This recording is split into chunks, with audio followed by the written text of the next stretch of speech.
Anyway, the phone got cut off.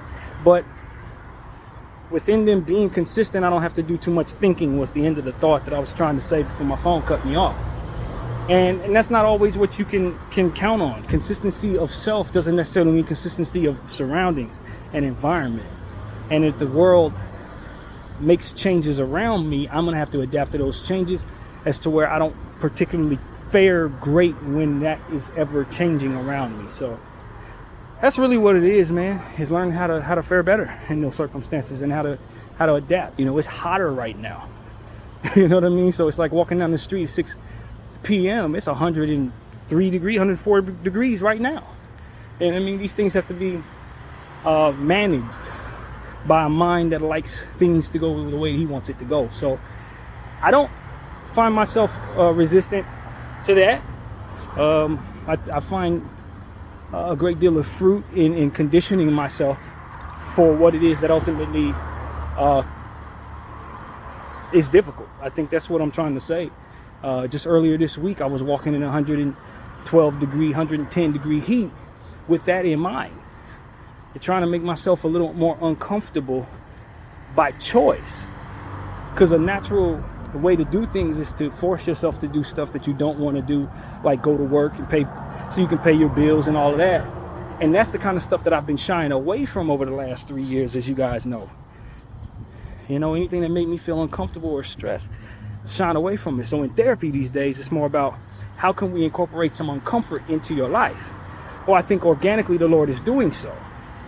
Maybe not in the form of that I would have otherwise thought, but just the same, he's making me deal with some not overly uncomfortable circumstances, but uncomfortable enough to where it's an adjustment. And I think it's for my betterment. So that's really what it's about, man. It's getting stronger, more adaptable, more willingness to take on stress, more willingness to do things that I don't want to do in hopes of grabbing life by the horns eventually very soon and getting back into the swing of whatever will make me most productive in my life. And I was praying this morning about some other things and seeing how I've already done that. Pretty proud of myself for being able to put down weed. I'm walking past the Stemsy store right now that I've never been into, living in this side of town for a year. A year ago, there's no way I walk past this place with enough money to buy weed without getting something. You know what I mean? There's no way. You guys saw me going through that era. There would be some times where I had only but so much money, and I had in my mind to buy weed. Weed had to be budgeted.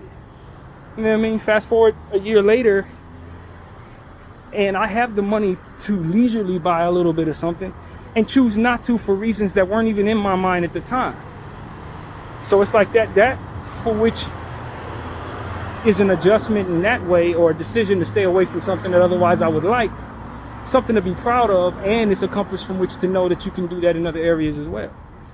And so that's really what it's about, is learning how to discipline myself in a way that can help build upon that, for which is already different in a good way. You know what I mean?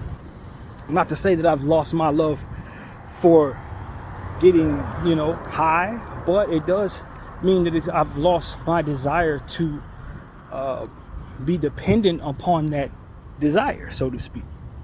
I don't care to love getting high. You know what I mean? Because a lot of what was meant for me was in budgeting away from that. So even though I appreciate being high, I'm not made of money. So within the walk I'm in, it's better suited for my interests to not be spending no money on no weed. They're not going to afford the shoes I like. They're not going to afford to eat a little more freely the way I like to. They're not going to afford to have situations like this happen without asking my family for the money. Even though it's uncomfortable, it's possible that I'm budgeting this rather than working weed into the equation. And so it's like, this is growth, man. And this is what the Lord, I think, ultimately wants me to consider, is how to continue to grow, not just being content with the growth that's in place, but to continue to move in that direction so that I can embrace what it is that He wants me to have, which is best used by hands who are grown more so than I have. You know what I mean? More in the better hands than somebody who's grown more so than I have. So that's really what it's about, man. You want to be custom for the best things, but you also want to be most responsible with those things. And until you grow to be who you're going to be, you may not be that person that's responsible for the things that you most dearly want. You know what I mean? So I think that's what it's all about for me. Expecting growth, and then the responsibility that comes from being more responsible, just the same. And yeah, that ends my thought for now. I'm gonna go in here, grab what I need to grab, come back out, and continue the rest of my day, man. My name is BDO44. Thank you all for watching.